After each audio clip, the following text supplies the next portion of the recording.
À votre avis, pourquoi y a-t-il autant de haine dans le monde? Et qu'en dit la Bible? Eh bien, c'est ce que nous allons voir dans cette nouvelle vidéo. Allez, c'est parti!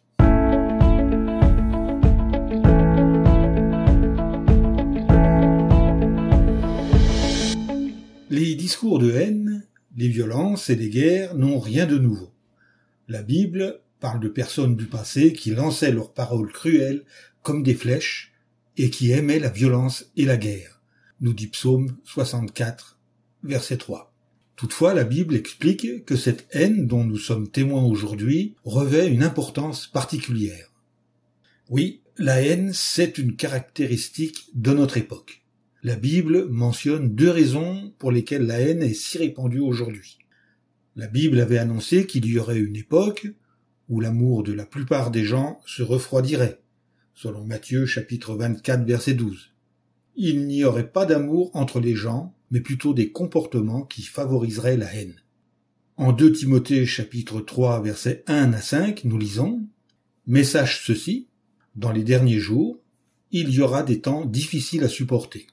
Car les gens seront égoïstes, amis de l'argent, vantards, orgueilleux, blasphémateurs, désobéissants à leurs parents, ingrats, infidèles, sans affection, sans esprit d'entente, calomniateurs, sans maîtrise de soi, cruels, sans amour du bien, traîtres, entêtés, gonflés d'orgueil, amis des plaisirs plutôt qu'amis de Dieu. Et notez bien la fin, ayant une apparence d'attachement à Dieu, sans que la force de l'attachement à Dieu influence leur vie. De ces gens-là, détourne-toi. Oui, comme on le voit, dans les temps de la fin, les gens auront une forme de croyance, mais cette croyance n'influencera pas leur vie pour pratiquer l'amour chrétien. S'il y a autant de haine aujourd'hui, c'est en raison de l'influence malveillante de Satan le diable. La Bible dit que le monde entier se trouve au pouvoir du méchant, selon la première lettre de Jean, chapitre 5, verset 19.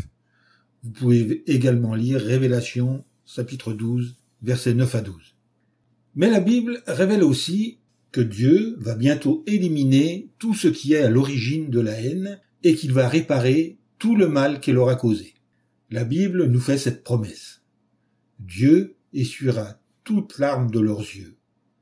Et la mort n'existera plus. Il n'y aura plus ni deuil, ni cri, ni douleur. Les choses anciennes ont disparu. Selon Révélation, chapitre 21, verset 4. Alors, qu'est-ce qui déclenche la haine? Souvent, la haine prend des gens pour cible, non en raison de ce qu'ils font, mais de ce qu'ils sont. Les victimes sont peut-être considérées comme de mauvaises personnes, mal intentionnées ou incapables de s'améliorer. Ou alors, elles sont vues comme inférieures, comme une menace ou comme la cause de bien des problèmes. Voyons maintenant comment la haine se répand. Une personne peut en haïr une autre, sans jamais avoir eu de contact avec elle. Ce peut être parce que, inconsciemment, elle adopte les préjugés de gens qu'elle respecte et dont elle se sent proche. C'est ainsi que la haine peut facilement gagner tout un groupe. La haine est très contagieuse. Son caractère très contagieux explique pourquoi elle a une emprise sur tant de monde. Mais si l'on veut briser le cercle de la haine, il faut bien comprendre comment elle a pris naissance. Et la Bible nous le révèle. Alors, quelles sont les origines de la haine? La haine n'est pas d'origine humaine. Elle est apparue quand au ciel, un ange qui plus tard a été appelé Satan le diable s'est rebellé contre Dieu. La Bible dit qu'il a été un meurtrier quand il a commencé à se rebeller. Étant un menteur et le père du mensonge, il continue depuis ce jour d'inciter à la haine et à la violence, selon Jean chapitre 8 verset 44 et 1 Jean chapitre 3 verset 11 à 12. Satan le diable est malveillant, en colère et extrêmement agressif. Vous pouvez lire dans le livre de Job, le chapitre 2, le verset 7, et dans la Révélation, le chapitre 12, les versets 9, 12 et 17. Mais nous avons également notre part.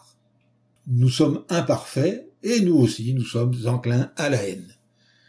Ayant cédé à l'influence de Satan, Adam, le premier homme, est lui aussi tombé dans le péché. Par conséquent, tous les humains ont hérité du péché et de l'imperfection, selon Romains chapitre 5, verset 12. Poussé par la haine, le fils aîné d'Adam, Caïn, a tué son propre frère, Abel, selon 1 Jean chapitre 3, verset 12. Bien sûr, beaucoup d'humains font preuve d'amour et de compassion, heureusement. Mais à cause de l'imperfection, beaucoup d'autres sont enclins à l'égoïsme, à l'envie et à l'orgueil, des défauts qui alimentent la haine, selon 2 Timothée chapitre 3, versets 1 à 5, que nous avons lu précédemment. L'intolérance. Parlons de l'intolérance. L'intolérance, c'est le terreau de la haine. C'est dans ce terreau que la haine prend racine. Le monde actuel alimente la haine en encourageant des mentalités et des comportements impitoyables et destructeurs. L'intolérance, les préjugés, les insultes, le harcèlement et le vandalisme ne cessent de gagner du terrain parce que le monde entier se trouve au pouvoir du méchant, Satan le diable, dans le texte de 1 Jean chapitre 5 verset 19. Cela dit, la Bible fait plus que révéler les origines de la haine. Elle indique aussi, heureusement, la solution. La Bible nous dit « Dieu n'est pas partial, il approuve toute personne qui le craint et fait ce qui est juste, quelle que soit sa nation. » Vous pourrez lire le texte dans son entier dans le livre des Actes, au chapitre 10, versets 34 et 35. Alors expliquons un peu ce texte. Jéhovah Dieu ne nous juge pas en fonction de notre nationalité, de notre race, de la couleur de notre peau ou de notre culture. Il regarde plutôt ce qui compte vraiment, c'est-à-dire ce que nous sommes intérieurement. En effet, un homme voit ce qui est visible, mais Dieu, lui, voit ce qu'il y a dans le cœur, selon 1 Samuel chapitre 16, verset 7. Alors, qu'est-ce que vous pouvez faire ? Bien qu'incapable de lire dans les cœurs, nous pouvons tous essayer d'imiter Dieu en portant sur les autres un regard impartial. Efforcez-vous de voir les gens comme des individus à part entière et non comme des membres d'un groupe. Si vous vous apercevez que vous éprouvez des sentiments négatifs envers certains, peut-être des gens d'une autre race, ou d'une autre nationalité, ou d'une autre religion, priez Dieu de vous aider à déraciner ces sentiments de votre cœur. Scrute-moi, ô Dieu, et connais mon cœur, examine-moi et connais mes préoccupations. Vois s'il y a en moi quelque tendance nuisible, et conduis-moi sur le chemin de l'éternité, nous dit le psaume 139, versets 23 et 24. Si vous demandez sincèrement à Dieu de vous donner la force d'être impartial, soyez sûr qu'il vous écoutera et qu'il vous exaucera. Pourquoi ? Car les yeux de Jéhovah sont sur les justes, et ses oreilles écoutent leurs supplications. Mais le visage de Jéhovah est contre ceux qui font des choses mauvaises, nous dit Pierre dans sa première lettre au chapitre 3, verset 12. Alors oui, il est possible de briser le cercle de la haine grâce à l'aide de Dieu. Son Esprit Saint peut produire en nous des qualités que nous ne pourrions pas posséder autrement. Alors plutôt que d'essayer de vaincre notre haine par nos propres forces, comptons sur l'aide que Dieu fournit. Nous ferons le même constat que l'apôtre Paul qui a écrit « Pour toute chose, j'ai de la force grâce à celui qui me donne de la puissance » en Philippiens chapitre 4, verset 13. Et alors nous pourrons dire « Mon secours vient de Jéhovah » selon le psaume 121, verset 2. Priez du fond du cœur Dieu de vous donner de l'Esprit Saint. Demandez-lui de vous aider à imiter ses qualités dans votre vie de tous les jours. Étudiez ce que la Bible dit sur des qualités qui neutralisent la haine, l'amour, la paix, la patience et la maîtrise de soi. Cherchez des façons de manifester ces qualités quotidiennes. Entourez-vous de personnes qui s'efforcent de les cultiver et qui seront donc en mesure de vous inciter à l'amour et aux belles œuvres, comme nous dit Paul en Hébreux chapitre 10, verset 24. Est-ce que la haine disparaîtra définitivement ? Même si nous déracinons la haine de notre cœur, nous n'avons aucun pouvoir sur les faits et gestes de nos semblables. Des innocents continuent d'être victimes de la haine. Alors, quelle est la solution définitive à ce problème ? Seul le vrai Dieu peut briser le cercle de la haine d'une manière complète et définitive. Et c'est exactement ce que la Bible promet qu'il fera. Ne dis pas « je vais rendre le mal ». Espère en Jéhovah, et il te sauvera, nous dit Proverbe, chapitre 20, verset 22. Oui, Dieu va supprimer les causes de la haine. Elle va supprimer Satan le diable. Satan, l'ange rebelle, pousse les humains à la haine. Dieu va détruire Satan et tout individu se trouvant sous son influence haineuse. De son côté, le Dieu qui donne la paix écrasera bientôt Satan sous vos pieds. Que la faveur imméritée de notre Seigneur Jésus soit avec vous. Selon Romains, chapitre 16, verset 20. Satan ne disparaîtra pas tout seul. Il y a également le monde haineux de Satan. Dieu supprimera tous les éléments corrompus de ce monde, y compris les chefs politiques et religieux qui incitent à la haine. Il éliminera aussi le système commercial avide et corrompu qui exploite les gens. Nous lisons en 2 Pierre chapitre 3 verset 13, « Mais selon sa promesse, nous attendons un nouveau ciel et une nouvelle terre dans lesquels habitera la justice. » Qu'en sera-t-il de l'imperfection humaine ? La Bible explique que tous les humains ont hérité de l'imperfection, du péché. L'inclination à nourrir des pensées et des sentiments mauvais et à faire le mal, selon Romains chapitre 5 verset 12. La tendance à entretenir et exprimer de la haine en fait partie.